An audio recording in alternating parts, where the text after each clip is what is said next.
guys are good. Yep. What's this?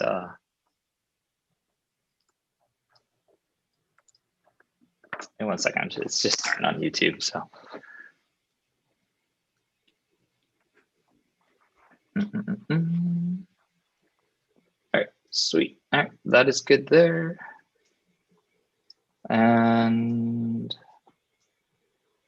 that is good there. You got it? Yeah, the poll question is sitting on top though. Okay.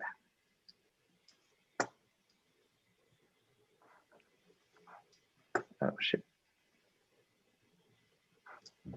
It says we're live on YouTube as well. Okay. Ready? All right, we are live.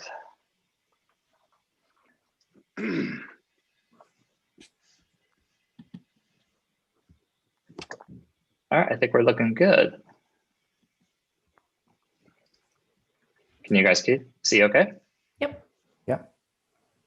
All right, Tony, take it away. Well, perfect. Well, Brian, thanks again for having us here today. And on behalf of Snap Install, we're excited to sponsor this amazing panel of industry experts that you are going to hear from today in a few moments. Our panelists are going to be covering the subject, customer engagement solutions in a post-COVID environment. I'm really excited to hear about what they have to say today. And we'll go through a few reminders as we start to roll through this webinar that we're going to be hearing today. With that being said, my name's Tony Green. I'm the VP of Business Development here at Snap Install. We are in our 10th year of business, and we're based out of the Minneapolis area, providing in-field installation services nationwide throughout the US and Canada. We provide services to a wide variety of customers, technology, and markets, including some of you listening today, and of course, our panel of experts. If any of you have questions, please be sure to let us know. We do want to make this as interactive as possible, so we do truly want to hear from you all listening in today. Be sure to put your questions within the Q&A section below, and also be sure to answer the poll questions as they're prompted. Once everything is wrapped up and more questions should arise, feel free to email any of us at any time, including those of you listening on YouTube Live. In conclusion, I'll let the panel take it from here. So sit back, relax, and enjoy the show from all of us here at Snap Install. And a special thanks to our wonderful host, Brian Mazzaros from OpenEye Global.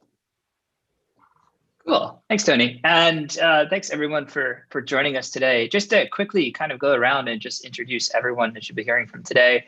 As Tony said, I'm Brian Mazzaros. I am CEO of OpenEye Global. We're an experience design agency. And then I'll just sort of just go around and have everyone introduce themselves. I'll start with you, Ross. Hi, everyone. I'm Ross Haxton, Brand Director at Glimmer, which is a global network of brand specialists managing the entire brand lifecycle from strategy to implementation. I'm based in London, and I've worked with brands over the last 20 plus years on a wide variety of brand experience projects, both in the UK and internationally. Perfect. And Michelle. Good morning, everyone. Michelle Montezeri with Legrand. Hopefully you're all familiar with Legrand. We're a global specialist in electrical and infrastructure solutions.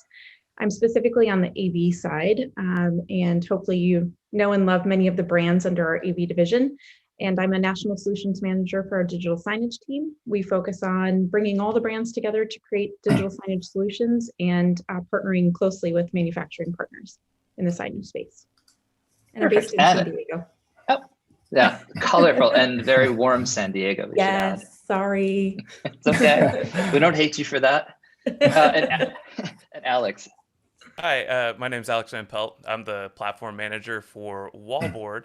And so with that, Wallboard is a cloud-based CMS platform that works within a number of amplitudes and verticals that focuses in on really expanding out the roles of digital signage through the use of live data, sensor technology, as well as interactivity. Now, for my role, I work with the pre-sales and post-sales process at Wallboard and really just try to help expand out our customers' knowledge of the platform and also really work with our customers on trying to get exactly the experience that they're wanting to get in their digital signage deployment, as well as rollout for our partners. I've worked within digital signage for, gosh, since about 2015 and been doing it and really just been enjoying every aspect of it, whether it's from the technical standpoint or up into the deployments and being able to see what we've done and how that's interacted with at the customer level. Perfect. Thanks, Alex. All right, so throughout the course of this, we have 2 poll questions, which I see a lot of you guys are already responding to already. And so we'll check back on these throughout the course of the dialogue. So I hope you kind of got the sense, this panel that we have together is, I mean, I love it because it touches on all these different aspects of customer engagement, from brand to AV to platform and into experience. And so, as we go through these questions, I think you'll see a really good perspective. And what's nice too is that this is a nice international mix here too. I think we have all parts of the US covered. Tony bringing up obviously the central part, but we have Michelle out west and Alex down in Texas, and then obviously Ross over in the UK. So hopefully you'll get a nice sort of well-rounded perspective on where we see things at. So, really to start this conversation off, I think the first question is very poignant for where we are today, which is really, how have behaviors changed, and what should our expectations be as we start to go into a post-COVID environment? Ross, I'll kind of start with you on your thoughts. Coming from a brand engagement perspective, I mean, what are you seeing, and what are these expectations that consumers and customers and visitors should have as they go into these different kind of environments? Well, it's a good open question to start with, Brian. I think the last year, certainly for us in the UK, has been just one of endless lockdown, and that's given us all a huge amount of time to think about our own lives and our relationship with the brands that we connect with. And in terms of shopping and being a consumer, obviously we all know how much people have been shopping online and shopping using their phones. And when we begin to hopefully come out of this this dreadful period that we've all been enduring, our expectations, I think, will just be so much higher from the brands that we've been connecting with. In terms of the way we search for products, using our phones in particular, that has dramatically changed. There have been lots of solutions being developed to make searching for products far easier, whether that's visual searches or whether that's simply just improvements in mobile technology from many of the retailers. They've clearly been having to think about the relationship between local needs-based shopping and shopping that is a bit more sort of aspirational, shopping for almost entertainment or things that would be interesting to us. And obviously that has a consequence for the store side of things as well, the physical side. And many brands have clearly been looking at when things open up again, what changes are those customers going to expect from their destination stores and the formats that they've been developing in moving forward. Obviously, things like delivery and logistics is a huge part of that. So I think store formats are going to change to make that a great deal easier in the future. Now, Michelle, we'll get obviously deeper into technology, but from your perspective, and you guys work across a lot of different environments. It's not just retail; you're into healthcare and public spaces and so on. But I mean, what are you seeing as these expectations, or what are you even hearing from the groups that you're working with? Yeah, so I absolutely agree with Ross that there's an expectation that the experience consumers have in their home will seamlessly move to outdoor environments as well, or retail environments. And I think that brings in a few opportunities. One of them being, the importance of data analytics. I think brands that will excel in the future will take advantage of gathering data analytics and doing more pointed marketing to individuals. I think everybody kind of wants a personal experience in retail environments. And then there's this whole concept that retail spaces are no longer within their four walls. They're branching outside. And so marketing to folks well before they even enter your space is becoming more important. And I think folks feel quite comfortable in outdoor spaces, more so than they probably did in the past. We're seeing that in universities, in K-12 environments, in corporate environments where they're really integrating with their outdoor spaces. And I think that lends itself to this whole green concept as well. Consumers are really pushing for, we'll say, climate conscious businesses. And this whole concept of LEED and WELL really integrating into businesses, I think, is also an expectation that a lot of folks have today. Interesting points. Alex, as you guys are sitting on the CMS platform side, obviously you touch so many different verticals as well. And so I'm sure you're seeing an influx of new opportunities, like we were talking to before, environments that you never even thought of. But, does that kind of go to customers asking for wanting these sort of new experiences or features, or thinking of how do we bring these experiences to life? What are some of those expectations you're seeing, or how does that translate into what you're delivering or being asked of? Well, I think one of the major things that's kind of coming out of this is in terms of how that experience changes. So if we're looking at a retail environment where we're so used to touching and feeling these products out, or at least learning more information by literally physically picking up these units and reading the backsides of them, well, there might be this change that's coming around that, hey, maybe we should just kind of hold off on grabbing things whenever we don't necessarily need to. And how can we still deliver that information to the customer in those retail specifics, and without the need for that type of engagement, that physical alteration there. And so with that, these experiences that have kind of come to us is really focused in on that industry, that focus, that little bit of spotlight into engaging with customers without the physical environment. So how can we do that? But through the use of potential sensors, IR buttons that allow us to still mimic the feel of button technology without having to physically put my finger on that button to trigger it.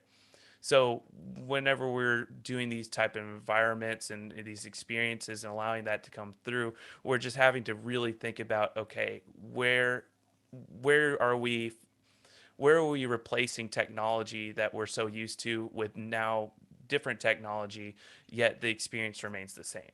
Because if it's one thing that the mass population is going to focus on, especially in this post-COVID world, is how can we get back to normal, right?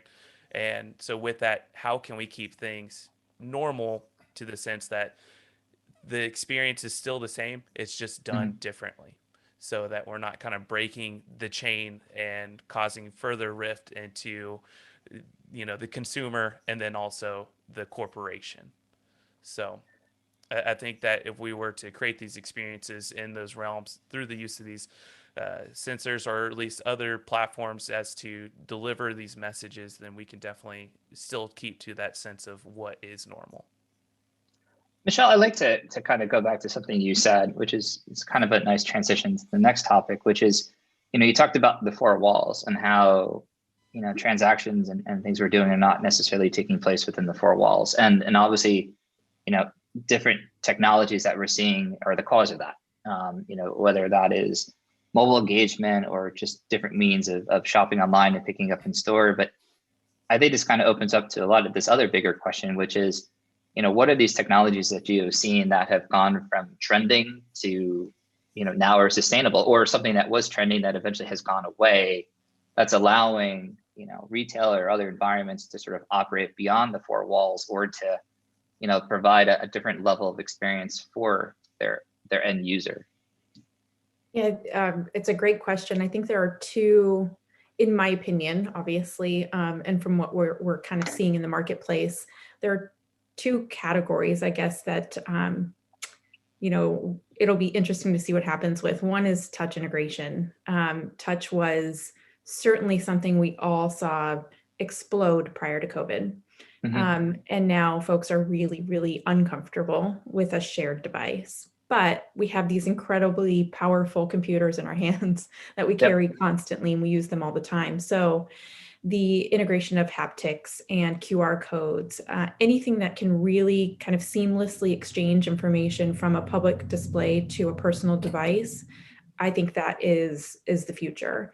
Do I think touch integration is gone forever? No, I think that there is a place for touch.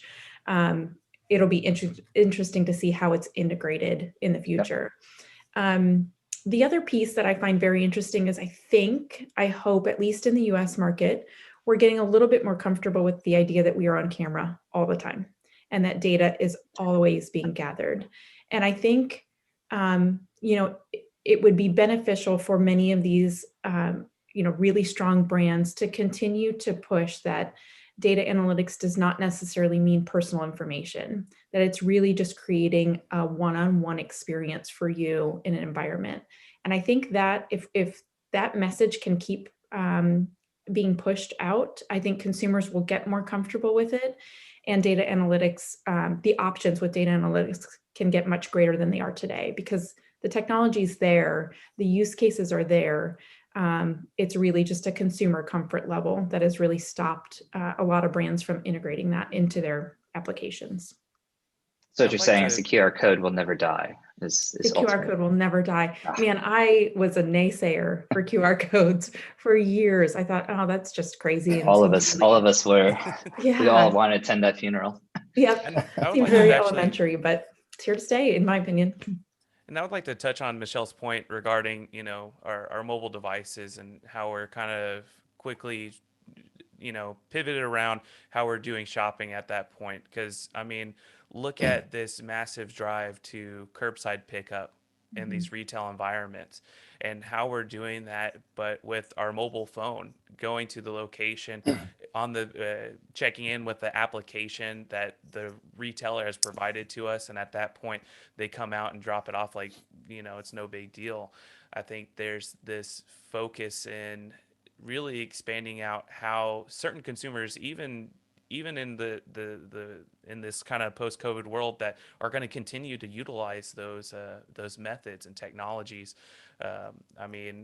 Let's think about it in the grocery store environment as well. I'm utilizing my mobile app to potentially make an order that I can then schedule and have picked up, instead of having to go to the grocery store, which might fit other people's needs a little bit better. If we're not even thinking in the sense of COVID and pandemic and, needing to touch things, I'm sure there was a massive amount of our population that would rather not go into the store if they're needing to get these couple items.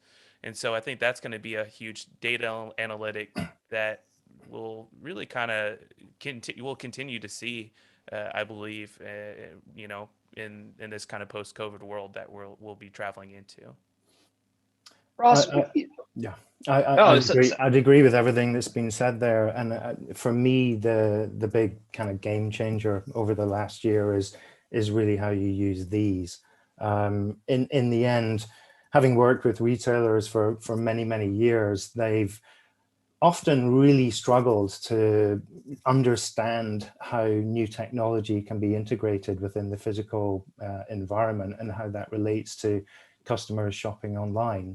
And a lot of them, in the long conversations that I've had with them over the years, they've really kind of tried to understand, well, why is this new technology going to be relevant? Ultimately, how much is it going to cost? What's going to be the return from it? And how does that benefit my customers and the relationship that I have with them? So I think in the past, there's been quite a sort of skepticism to a lot of new technology. But I think over the last year, a lot of the things that we're seeing, because they're on our phones and they're very accessible, they become instantly much more kind of acceptable for the consumer. And from a brand perspective, the investment that goes into them is probably a bit less, and there's certainly less risk. Some of the try before you buy experiences that the likes of, IKEA, Crate and Barrel, etc., have been developing, where there really is a kind of direct relationship between products that are being displayed, being able to search for them, and see them within the physical environment, and being able to display products in a way that is actually responding to data relative to online sales, etc., is quite interesting. So that's where you begin to get full integration between the on and offline environments. Do you think, though, I think the one interesting thing to watch is that the rate of adoption has always been slow. It's been low, even, I mean, before COVID. Everything you're talking about, it's great. I love it to see it. You would see it appear in high profile environments. A flagship retailer would have it. And, I agree now all of a sudden, it seems like the mindset has changed to where these technologies, everything that you mentioned, curbside and AR and frictionless experiences need to get implemented quicker. Do you think these environments or these stakeholders are gonna, do you see that rate of adoption increasing? I guess basically is the question based upon what we just went through. I see it in certain markets. I think, there is a variance between large cities and rural America, at least in the US market. And, in rural environments, there's probably a lot more comfort with traditional shopping as it stood pre-COVID.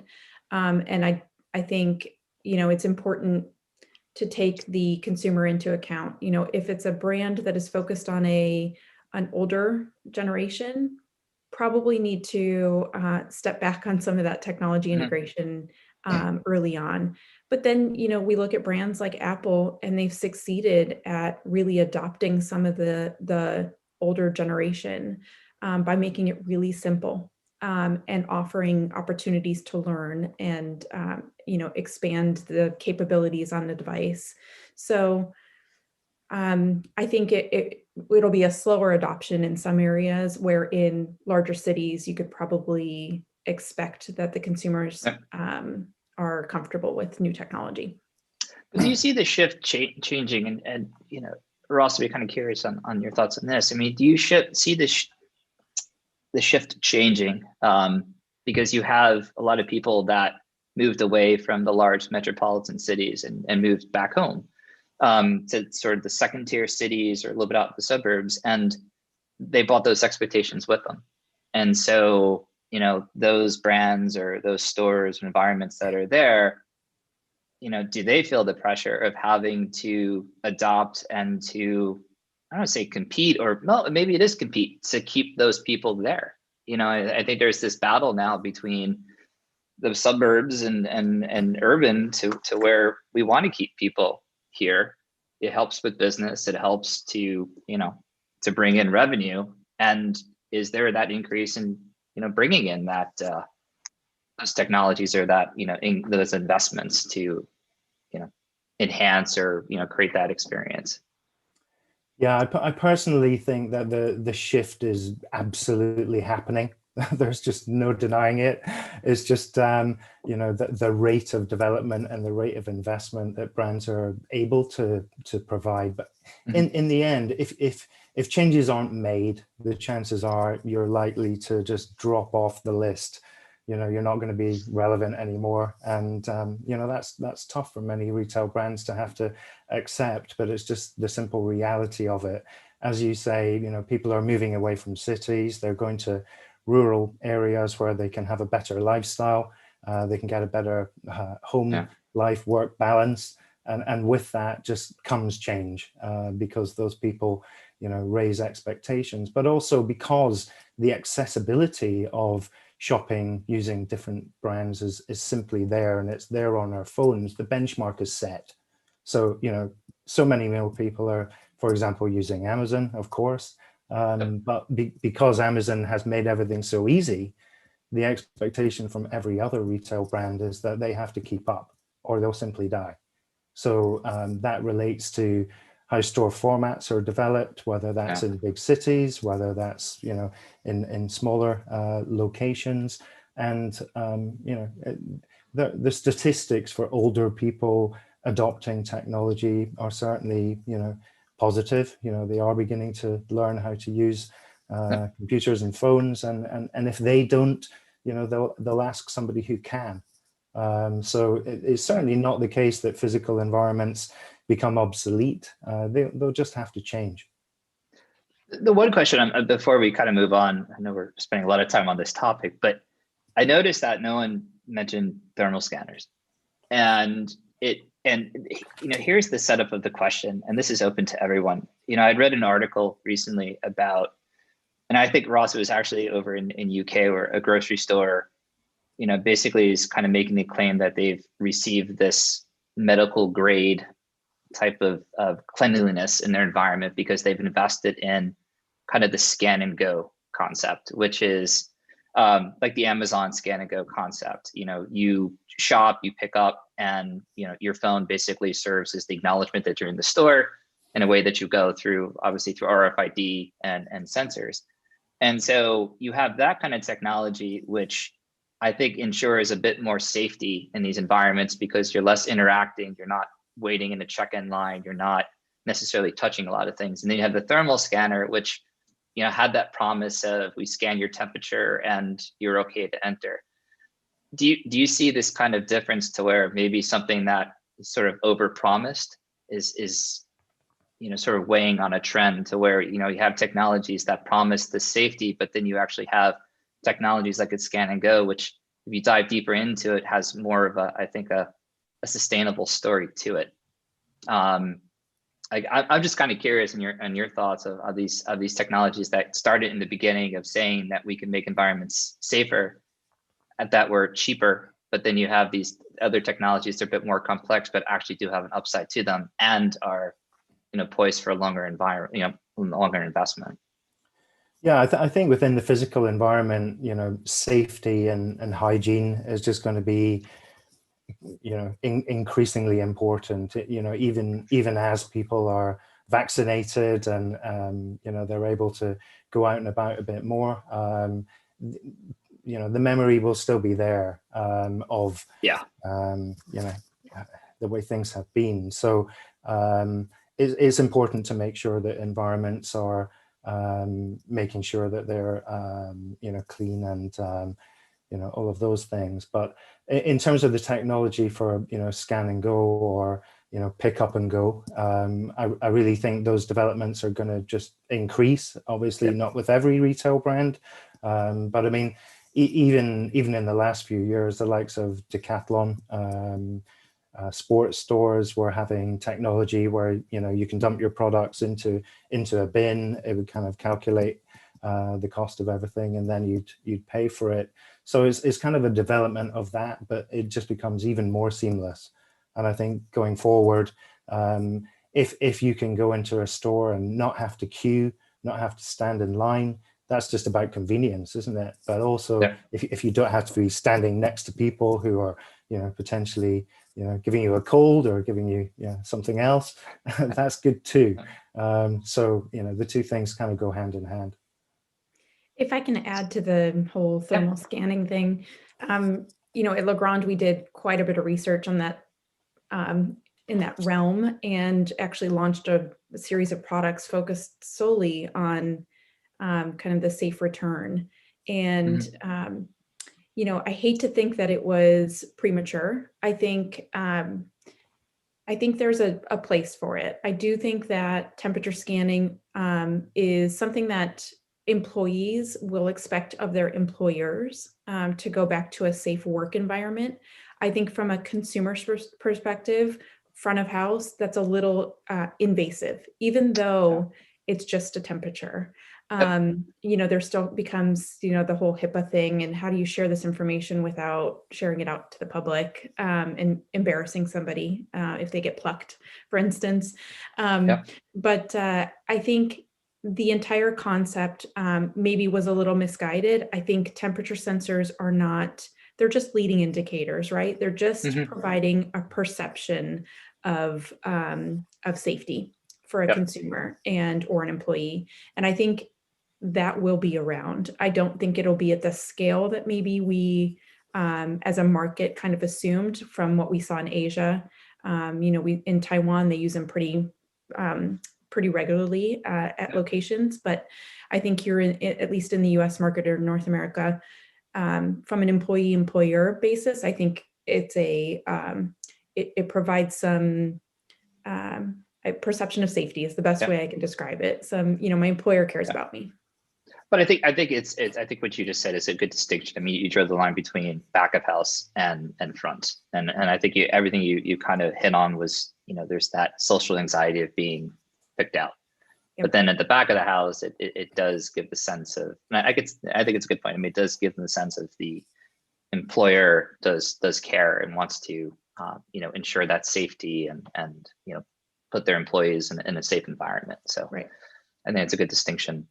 I mean, this was another question that kind of came up, and it was sort of as we, as environments like retail and physical workplaces become less, are they going to become less relevant as some look more towards an online virtual model, work from home, e-commerce platforms. I'm kind of curious. I mean, I think Ross will kind of start with you. And I'm kind of curious in your thoughts. I mean, did these environments become less relevant, or is it just a matter of them, going through this adoption and reacting to new behaviors? Personally, I think the physical environment is absolutely as relevant as it ever was. But again, as I said earlier, is just going to change. I mean, retailers are having to completely rethink their models in many cases, in terms of their store formats, channels, and this is all about providing the best possible solution for customers. So this can be down to convenience shopping, so making sure that local stores are still there, but they're obviously likely to be smaller instead of the really big stores that people in the past were used to shopping in, because they can top up and they can complement their online shopping easier that way. They can also pick up products that they've ordered online. And then in terms of larger format stores, where it's much more about providing an experience, that's going to be worked on and developed to differentiate and provide something that's going to wow customers. They can have more interaction with staff. They can try and test products. They can be exposed to promotions of new things. So I think those formats will simply be developed. There may be scenarios where third-party retail offers are brought into those larger spaces because they have the opportunity to do that, and those brands can combine and offer new things for customers. So I think there's a lot of potential for physical environments. In terms of workplace, I'm reading so many articles at the moment about people going back to work and whether or not they will. Personally, I think many people are absolutely dying to go back to a physical environment where they can interact with people, they can share experiences, they can learn, and they can actually get away from working from home. But I think also, we've all got used to working from home. There are many benefits to that in terms of not having to commute as long, getting a better work-life balance, as I mentioned earlier, and also sometimes just focusing more. You can actually get quite a lot of work done when you're at your desk at home. There's maybe a bit less distraction compared to the workplace environment. And therefore, I think the way in which workplaces are designed and where they're located will change, just to allow more flexibility, maybe having work hubs near residential areas as opposed to going into the city centre. But certainly our politicians in the UK are speaking all the time about wanting to get people back into the office because the City of London is just going to die if they don't. Alex, we were... No, sorry. Oh, I no, was just going to expand please. on his answer there, because I do, I agree with everything that Ross is mentioning there. But I think one thing that also that we should look into is again, as I kind of mentioned a little bit earlier, in this realm of not necessarily getting people back in the office, or having retail environments being a little bit more acceptable or more open to having these people come back into the mix, but more so looking into the whole entire uh, the human emotion, right? The fact of beforehand, we have this just open, get to work, you need to be in the office, but that we've never really thought about the introverts, compared to the extroverts, right? In the pre-pandemic world, it's office, it's, communicating in person. But I think one thing that this pandemic has, kind of shined a light on is how much work potential that you can get out of those introverts that like to be in their kind of home environments. And with that, the potential for them to really kind of strive, or be able to work a little bit more in tune with what they're more comfortable with, is going to be such a massive thing as well. And I think this kind of a post COVID world is going to have a little bit more focus on that realm as well. So instead of just the master drive to get people back into the workspace, the physical environments, I think one thing that's going to look into this is the ability for certain people to be comfortable within their home environments compared to work environments, and certain workplaces allowing that, as well as in terms of the retail. I mean, I agree. Like, retail, physical places, like physical stores, are never going to go away. That's just impossible. But also, I think that because of this pandemic, we've opened up so many revenue channels for users, or customers, that are a lot more in tune with shopping from home. That now that more retail environments have opened up those doors, we're going to be seeing still a steady amount of people, feeling more comfortable shopping from their home environment and receiving that product, whether that's shipped or potentially, through curbside pickup. So One part I'm kind of curious, and with Michelle, I mean, when you look at workplace, from home, I think one part that's critical is obviously employee communication, and also the technology that employee has at home to continue to be productive. Do you see a shift in whether employers or employees are investing in, or having conversations about, just to get the the home office, or the little nook in the kitchen set up for that? I mean, what are you seeing, or what conversations have you been part of? Yeah, I think, from our perspective, our one of our brands, specifically Vadio, which is a video conferencing, PTZ cameras, et cetera, exploded. I think we saw camera sensors across the board explode as people tried to set up home offices, distance learning. I think about education. When I think about physical workplaces, I think about education, K-12 specifically, which is an enormous market for Legrand AV. And I think about some teachers out here that I know in California, and they're managing this back to school environment. And they've been told now, you will go back to the school and you'll have 50% of your class in person and 50% at home, which you'll be teaching over Zoom at the same time, or Google Classroom. And so now you're doing both at the same time. And I kind of see, that's a huge benefit for a lot of students that tend to thrive in a home environment versus a school environment. And I see, why doesn't that mirror itself in the workplace? We've got folks that thrive in an at-home environment and folks that prefer to be, in person. And I think that kind of blurred line where perhaps people who worked remote were seen as on the outskirts. I don't mean to say less than, but we're sometimes forgotten. I think that will become less and less as time goes on.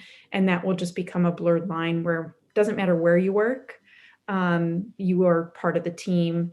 And I think about, the perfect person of the future, I think, is this remote employee that kind of lives close to the office and maybe pops in for meetings every so often. Maybe they spend one day, they say Wednesdays are my day in the office, but Monday, Tuesday, Thursday, Friday, I'm working from home. I think that's going to be the norm, is this really kind of blurred line between work and home doesn't matter. I will have the same setup in my home office, and I will be just as accessible as I am when I'm in the physical office. And I think that mirrors education, in my opinion. I think it's the same kind of, excuse me, same concept for students, is let's create an environment that works well for everyone to thrive in. So we just put up. Oh, sorry, Brian. Can I just sorry, quickly ask a question to Michelle based on what she just said regarding the workplace environment? Given that a lot of people are going to be working from home still, have you seen an uplift in technology that's being required within workplaces so that people as a group can easily communicate with people working from home? Absolutely. I think, if we looked at the conference room pre-COVID, having a web portal of some sort, whether that be a Cisco system or, Zoom was being used in some environments, whatever that technology looked like was secondary, right? It was more about the physical space. And so I think it's more important today that we do have access to the web. So anyone that is in a virtual environment globally can feel like they're in the space. So that involves, having cameras around the room, in every room. I didn't bring it up, but obviously, folks really like gathering outside, and some studies have shown that people tend to thrive in outside environments. So outdoor spaces, which will drive people to want to come to the office. In addition, having access to the people that are virtual in an outdoor space, which is a really interesting kind of concept that a lot of Fortune 500 companies are trying to implement. So absolutely, I think it's more important that technology is taken into consideration in building design for a corporation. And Brian, I apologize for expanding the No, question no, even no, no. further. Really, the answer that is, but I think a major focus of this too is that workplace communication, as kind of Michelle mentioned there. I can say in our aspect of Wallboard, specifically in our digital signage, we were tasked to figure out, well, how can I still communicate with my employees, or with just my corporation entirely, yet they're not in the office, they're not seeing the digital displays that we've installed throughout the hallways or in their particular areas. How can we go ahead and focus on that? And I think that was a major item for most digital signage platforms towards the beginning, is to figure out the solution as far as that corporate communication outside of the workplace, and how do we expand upon that, and how can that still lead into this this post-pandemic world on those communication tools. And so a lot of platforms have come out with web UIs, as well as broadcast applications for desktop environments that beforehand we've only seen so many actual software applications that do those type of things. Now that's just an additional arm on a lot of these CMS platforms, so that you can still communicate the way that you need to outside of that workplace. And I think that just is a way to potentially enable, the ability for what Michelle's kind of mentioned, as well as Ross, the fact that, we're going to see a lot of, workplace environments where I'm doing 3 days in the office, 2 days at home, yet I'm still being, introduced to the new information that I need to be introduced to from HR, from corporate, from heads of offices, etc. A lot of pressure on the IT teams to figure that out. Yeah, definitely. So we just put up our second poll question, which I see a lot of them people are responding to. So moving on, I think obviously, I think this is a huge topic. Data has become, I think, at the forefront of every experience, and I think every environment that going into, just it's there, and I think we're starting to have a better understanding of how to actually use it to create experiences. So, I mean, Alex, from your side, and I know you touched upon this a little bit in the beginning, but from the platform side, I mean, how are you guys thinking about, using data and tying that back into your platform and, showing these opportunities that exist to use that to, to build an experience or to make something more relevant to, for your customers. Yeah, I think those analytics that are going to be coming through are going to be kind of more focused on how we're designing that experience, and we've been getting that information since day one of this pandemic through the use of our partners and our customers and what they're what they're requesting from us on a technical standpoint of how can I do this, how can I do that. But if we're looking at that data analytics as they come through, I think those are going to be huge items that corporations and retail environments are going to be able to drive past, or not drive past, but drive into and really fully understand, okay, this has succeeded in this particular area, this hasn't succeeded. And I think it's going to be very environmentally based, and whenever I'm talking environmentally based, I'm talking about the difference between urban and rural, and those shopping experiences, because we could potentially put something in terms of an experience out in a more rural area that's not going to be as well received as it is in a urban area or a city environment. And so I think that's going to be a form of data that's going to be coming into play as well. Now, as far as this sensor type technologies, this isn't anything new. Yep. Digital signage has been working with physical sensors quite some time. And with that, I think what we're just going to potentially be able to see here is expanded growth on it. And really an expanded growth on how those sensors not interact in so much as a particularly data-driven way, but more so in an environment way. Because with us moving outside of this realm of not everybody's comfortable touching a screen, we need to still make it to where it's an interactable experience while still grabbing the information that we're needing to grab, so that we can understand the consumer's wants or the employees' wants and how that needs to be driven. So these sensors, I think we're going to probably see an expansion of combination of sensors, really creating unique experiences, but also in that same regard, really diving into specifics of that data analytic portion of, okay, who's interacting with this and where are they interacting with it physically in on a map, where they are interacting with it. And then at that point, what is that information that they're wanting to perceive? Is it regarding a product? Because if it's regarding a product, how can we deliver more messaging in those particular areas without the need for that particular experience to be had before somebody goes up and interacts with the sensor? Now, I want to kind of go from that point, because, kind of switching to the other side. So Ross, you had made, kind of a note, as we were talking in the past leading up to this about reducing anxiety. And I think there's a behavioral impact that all these, operators, whether it's retail or transportation and so on, have this opportunity to look at data to understand what's happening and be able to, create a different experience or alter the experience to reduce those anxieties. Can you talk a little bit about the behavioral shift of using these technologies? So I don't think we talk about a lot about data, and it does seem invasive, but then there's the other side where there's a way to, help reduce those anxieties. Yeah, absolutely. In terms of planning stores and zoning stores and looking at the customer journey, I think sensor technologies can really help better understand how customers are interacting with a store environment and interacting with each other.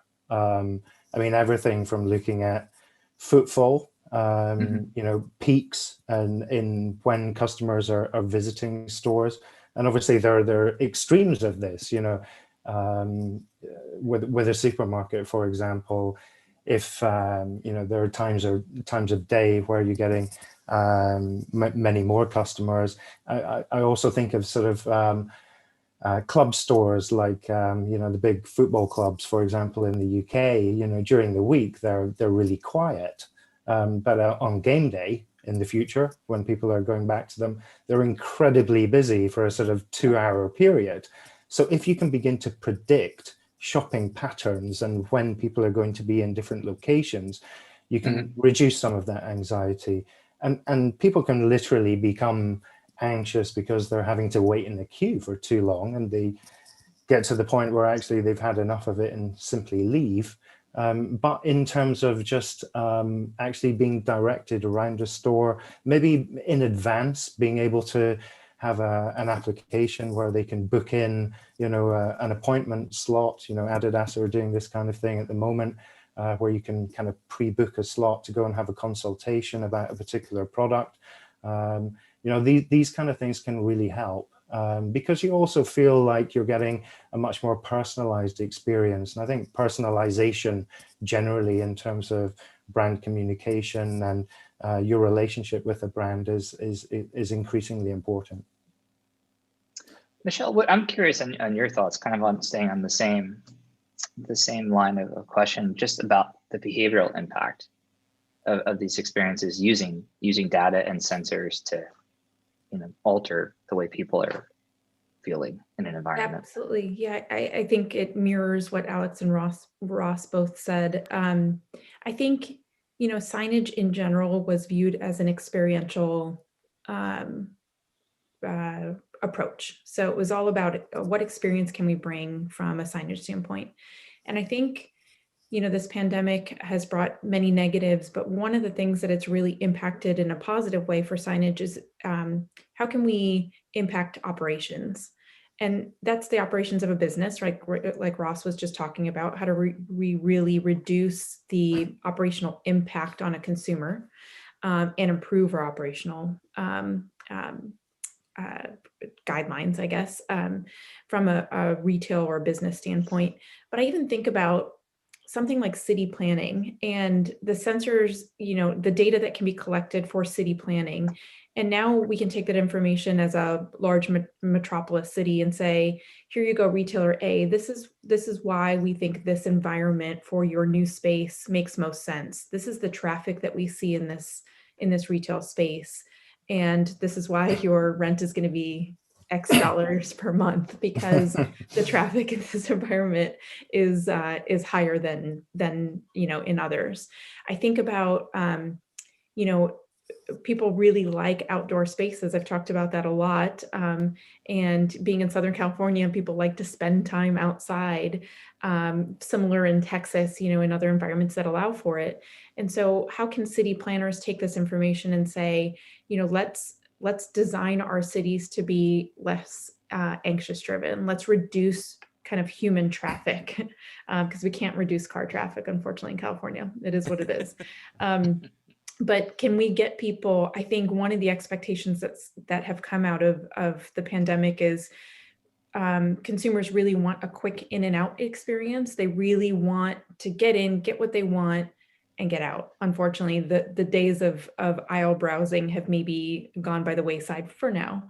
Perhaps they'll return, but how can we make that happen through data analytics? And how do we show that to a retailer, without having implemented it yet? So that's one of the struggles, is how do we show the power and the impact of that data so that an environment can improve, and reduce anxiety and all the things that Ross and Alex talked about. So. Yeah, I think that's something that I think, hopefully there's more of an attention to it. Essentially, bringing these experiences in do, kind of reduces anxieties and, do help strengthen this kind of emotional connection, between the shopper or the visitor back into the environment. And we'll kind of end on this, as I know we're kind of coming up on the hour, but is there anything out there, that you have seen just from your own experiences being out there of some kind of experience that you've been through, where you're going to see and look at it and say, wow, that's actually been a very interesting approach, or something you've kind of, read about or seen as an example of some executions out there? Well, if you don't mind me kind of chiming in here, and this is deeply in my nerd background of building computers and all that stuff. All right.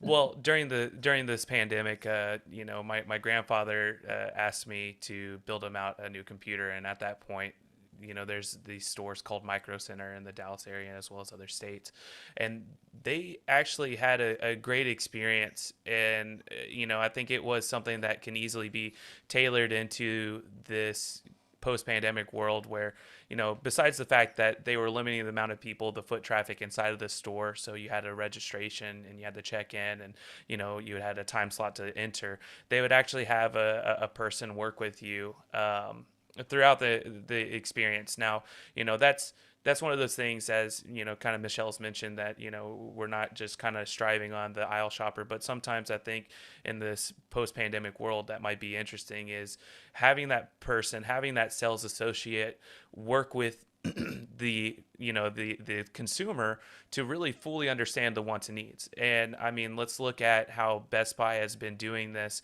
with the home and theater, the Magnolia product, that they had their sales associates really strive to communicate with their consumers to make sure that they get exactly what they want. And I think in that sense, some of these pandemic, processes that have been implemented in these stores, allowing those sales associates to kind of really make sure that the product that is being put in the consumer's hands is exactly what they need. And so they have a higher, percentage of that product staying with that consumer instead of being potentially returned due to, I bought this, I thought it was going to work and it's not working. So I think that's one of those experiences that really kind of affected me, and that I was like, hey, that's fantastic. I think that's exactly what I need. I think just to expand on that, the whole topic of customer experience and service is really important. There have been some quite good examples of in-store staff who've been giving one-to-one sessions with people on their phones, demonstrating products, talking them through the product benefits, and actually having a really good connection with customers even when they couldn't go to the store. So I think that kind of thing really helps, and it's a very good use from a retailer's perspective when stores are maybe not so busy, that they still have that one-to-one connection with customers when they're in their home. So I think things like that can really help. Michelle, final word to you. I'm going to throw out two off-the-wall ideas that I think a lot of folks have been impacted by, and experiences have been positive from what I'm hearing. One is telehealth. I think telehealth is an enormous growth category for everybody based on today's environment. And as the experience gets better, I think it will be more comfortable for a lot of folks. And a lot of the experience challenges are technology based. So I think that's one category. The other is, what was I going to say?